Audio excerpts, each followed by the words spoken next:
Hi and welcome to Copenhagen Fashion Week. My name is Ane-Lynge Jorlen and I'm very excited about today's panel that focuses on institutional support of fashion talents. I'm currently located in Copenhagen and I have three very experienced and clever ladies with me today via Zoom. Joining me from London is Petersson, who is buying director for Browns Fashion. Joining the conversation from Italy is Maria Sole Pastori, who is talent acquisition expert for Bottega Veneta. And also joining the conversation from Italy is Sara Maino, who is head of Vogue Talents and deputy editor-in-chief of Vogue Italia. Nice to see you all. I'm very excited to have you all on the panel because you have all shaped the lives of fashion talents globally, from scouting to retail and beyond. I'd like to begin with Sara. You started Vogue Talents in 2009, which was first conceived as a supplement to Vogue Italia, showing the most exciting and strong international emergent designers. It has now grown into a much larger institution with exhibitions, portfolio reviews, special projects on sustainable startups and beyond. I'm very interested in hearing sort of how you select the designers that you feature in Vogue Talents.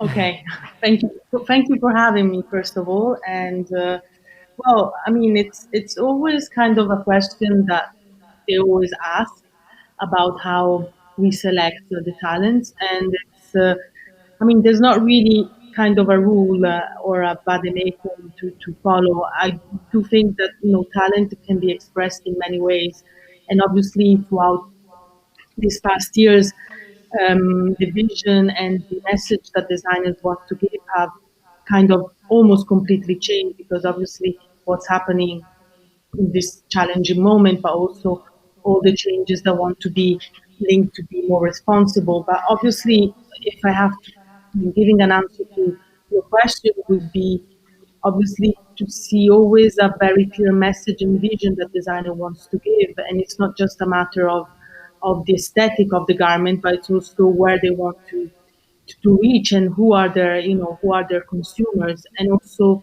it's very important the message, because right now it's not just about the clothes, it's about also what's behind the brand. So I always push designers to really pull out this side of it, because I mean, not that we need really much clothes still on the market, but I do think we need messages and changes. So this is something I look most of when I see designers. But obviously, the quality is also very important, because it's about quality and not quantity. So for designers that start, it's always important to tell them that you can do your collection with 6 or 7 pieces, and it has a really straightforward message. It's totally fine. It doesn't have to be a huge collection. So also quality is very important.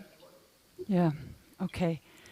Maria Sole, you worked in various roles promoting and acquiring talents in the industry, from its international talent support to Florian de Saint-Pierre to Eyes on Talents, and now for Bottega Veneta. So you've helped connect many young talents with established fashion houses and seen many portfolios in your time. So disregarding the obvious aesthetic differences between fashion brands and the various roles that you're hoping to fill, is there sort of a common denominator in what brands are looking for in young talents? That's a hard question as well.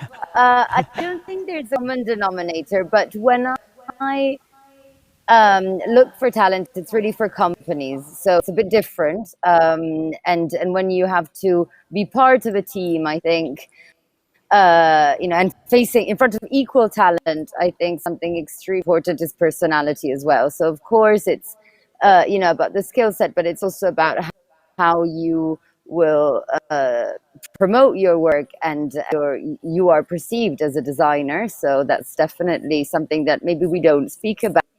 But there needs to be a mix between having something to say and also really being part of a team and a collective and being fine with that. But I think that the one element that I most look at is the creative process. That's something that varies enormously from designer to designer, from creative director to creative director, and that has to fit mostly. I think so. There's room for a lot of designers, in fact. Yeah. In that sense. What would you say is the most important aspect of your job? It's also perhaps a big question. Yes. Well, I think it's this double assessment about the skill set, but then it's about once you have identified many designers who have the right aesthetic fit, who have the right skill set for the role. It's about which designer who will be the best, happiest person in the team that I have in front of me. Yeah. So, Ida, before joining Browns as a buying director, you were a buyer for Harvey Nichols and Net-a-Porter. So, in other words, you know the upper echelons of fashion buying. Now, Browns is not just a legendary boutique, it's an institution. And the founder, Joan Bernstein, is known to have bought John Galliano's graduate collection. And Browns today still supports many young talents. It'd be interesting to know what you're looking for when you're out hunting for new emerging talents for Browns. Yeah, thank you for having me, Ane, by the way. Always a pleasure. Just sad I can't be there in real life. For us, we're extremely lucky, and you mentioned this. Browns has got this amazing heritage, and Mrs. B, she created this wonderful universe for emerging talent and established luxury brands as well. And because we are able to buy all of these top tier brands, for us, the new talent really need to have excitement. It needs to have a real point of difference. We're not looking for a version of Bottega because we're lucky enough to have Bottega. So that identity and standard design is really, really key for us. And they could be something completely different. It doesn't have to follow the trends. We love when someone's got their own complete, unique way of looking at things. That's even more exciting to us in some ways. Yeah. So going back to Sara, I know part of your work for Vogue Talents is you do a lot of portfolio reviews, and having a strong portfolio is obviously vital. What, in your opinion, is key to putting together a strong portfolio? Well, this also it's connected to what I said before. I see a lot of portfolios throughout the year, and sometimes I remain a little bit not happy about it because I see that there are some schools that kind of influence too much the student. I mean, I think that the education it's fundamental, especially for everyone, but even for students that want to become designers. But I also think that when you're in school, it's that moment of your lifetime that you can really be creative and be free as much as you can, because then, when you go out of school and you begin to face the world and the world of work, it's about compromises, because obviously then you go and work for designers or in a team, and obviously working in team is very important. So it's very important in this portfolio.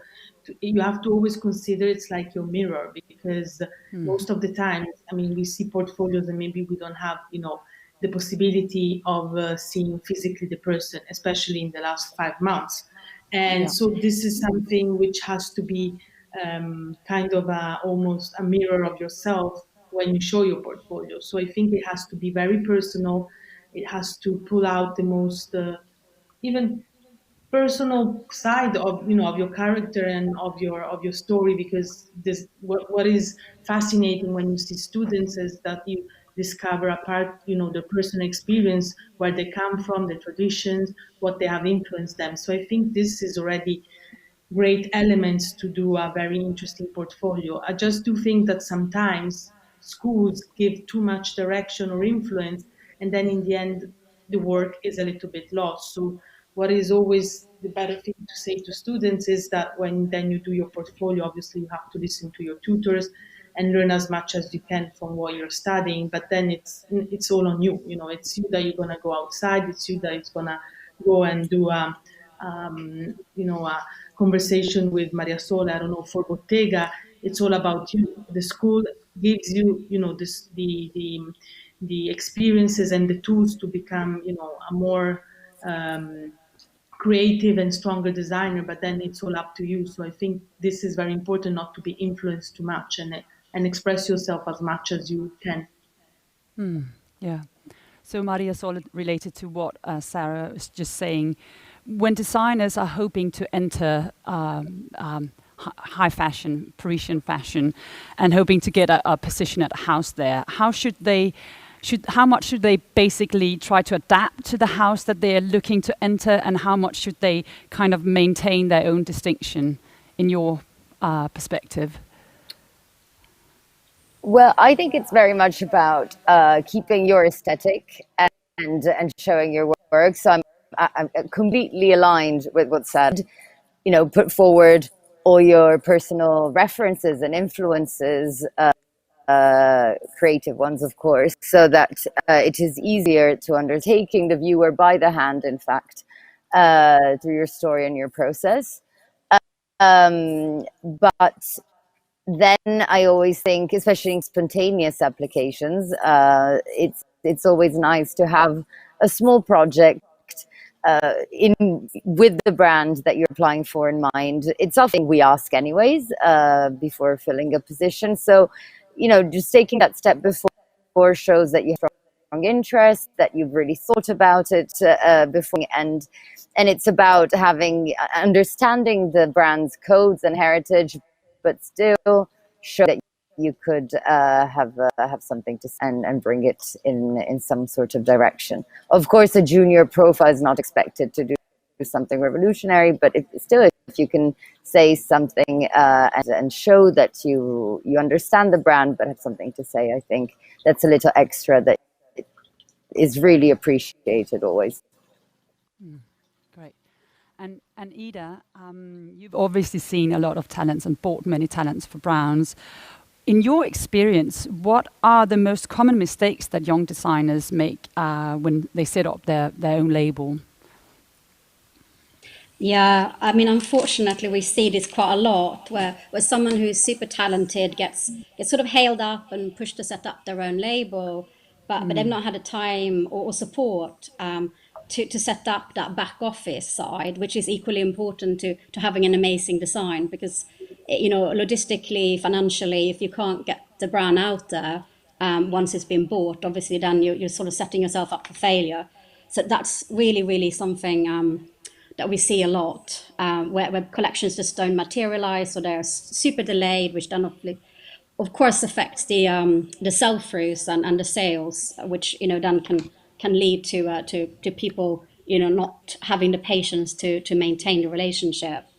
I think another thing that I see a lot as well is that people are so obsessed with being produced in a factory that produces big names, but not realizing that if you are in a super prestigious factory that has like that top like LVMH, like Kering-esque brands, then you're going to be put to the end of that production lines. And it's actually much better to doing some research and finding small factory that can really help you and that will stand behind you.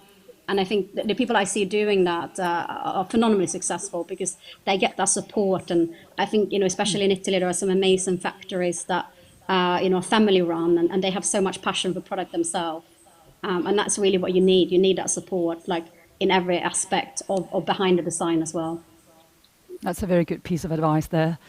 Sara, you've been doing this for more than 11 years, and I'd be interested to know in which ways the talent landscape and the supply of talents have changed over the years, or if it has.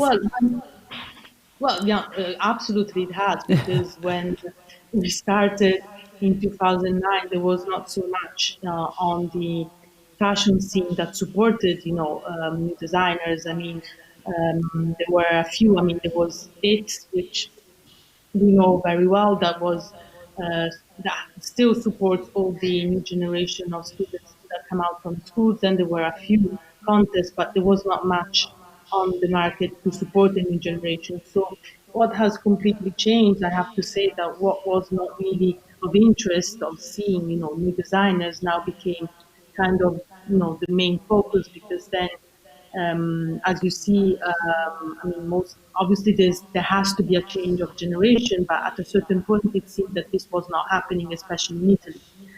And so that's the reason why it all started. And what has really changed in these 10 years is to see how brands, big brands, but even small brands, really seek talent, because they need to be, nurtured by creativity, and where do you get creativity from the new generation? So I'm happy to see that this has become kind of a very natural and daily way of seeing things. So obviously contests are very important. I mean, just see LVMH that has been doing a contest for the last 6 months, but I don't think that contest is just the solution. It's just the beginning of everything. So these designers really need to be followed and mentored. So it's a lot of work, and this is something that Vogue Talents has always been doing. And I see that then a lot of other platforms were, born also in countries where before fashion wasn't seen. Look at,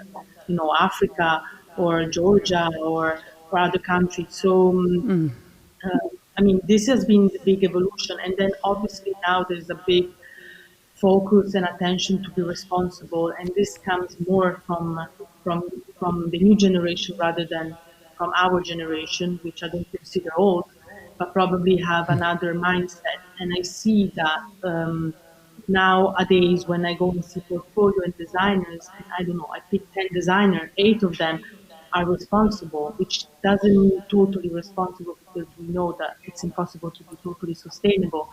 But they really begin the approach of their brand with a responsible message. So this has been, a huge change and a huge will of doing things better.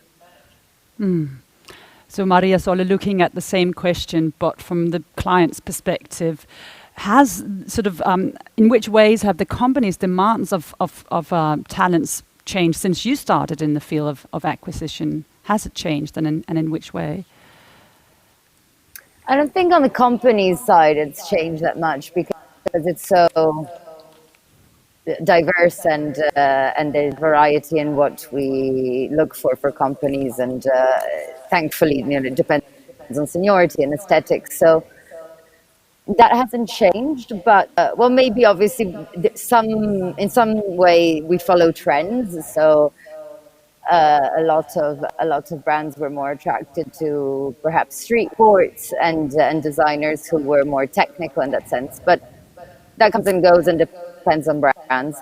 I think that the way talents themselves are visible has changed a lot.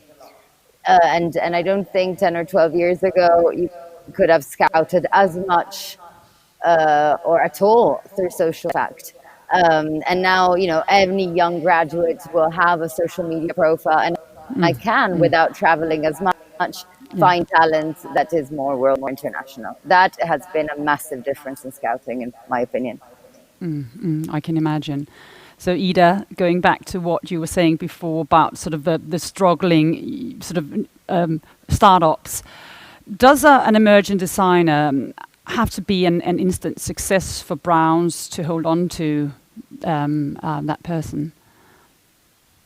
No, not at all. I mean, I think, the sort of old school rule of buying was always 3 seasons, because you need one season, obviously, you buy completely just out of the love of the collection. And very much the second season, in many cases, you buy before it's even hit the shop floor. So it's a truly kind of influence and kind of build on the strengths and I guess like the what didn't work as well, a collection. You need that third season that you can buy with some sort of stats behind it. So for us, trying to maintain that, but at least at the minimum of 2 seasons, but ideally 3, really, because you've got to give that. And for us, especially for these young guys, it takes time to get your name out there. And some, of course, are very lucky these days, because social media can do wonderful things. But at the same time, if you're not inclined in that direction, some people are very shy, and it's not, their forte. You've got to give them that support and stand behind them. Yeah. So one last question for Sara.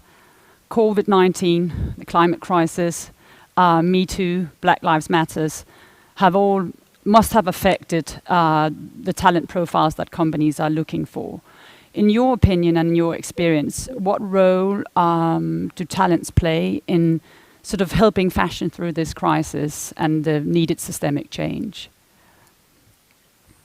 Well, during the lockdown, I spoke with many designers, especially the new generation of designers made in Italy, which are not just Italian. And what I told to designers, but also other designers, is that right now, I mean, obviously the time is very difficult and very challenging, but when there are challenging times, it's also the time to make big changes and have the opportunity, new opportunities. So for me, designers right now have really the blank page to decide what they want, how the future of fashion needs to be, because we completely know that how it was until the lockdown, there was really a lot not right. I mean, there was too much of everything.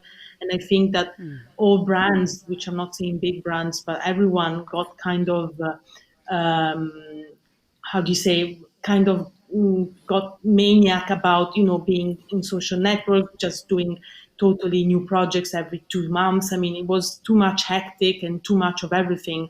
And I think a little bit everyone, media brands, kind of lost a little bit track of what was really the purpose of the messages that brands wanted to give. So I think that now the new generation has really an opportunity to be seen for what they are and to what they really, the message is. And obviously, now the big issue is social media, because there is a very harness, towards brands and people. I mean, everyone is attacked for everything they do. I mean, I'm not going to tell you brands that have been attacked lately, but you cannot do anything that you're wrong. So this is also something that has to stop, because it doesn't really not benefit anyone. I mean, obviously, Black Lives Matter is important. It's something that has to have voice, and it's something that brands in the fashion industry have to think. But it's not that now from today onwards. I mean, if you don't have a Black person, you're wrong. I mean, I think that here it's about talent, about choosing and seeing everyone. It's not about the race. Obviously, people have to be seen for their talent, and not and not for the color of the skin they have. So I think this is something that even it's a little bit losing track, but at the same time, the fashion system had its wrong way of seeing things, and obviously it has to reset. But it cannot always be you're wrong, you're wrong, we're wrong. Obviously, then big brands are more easily attacked, because it's much easier to attack big ones than smaller ones.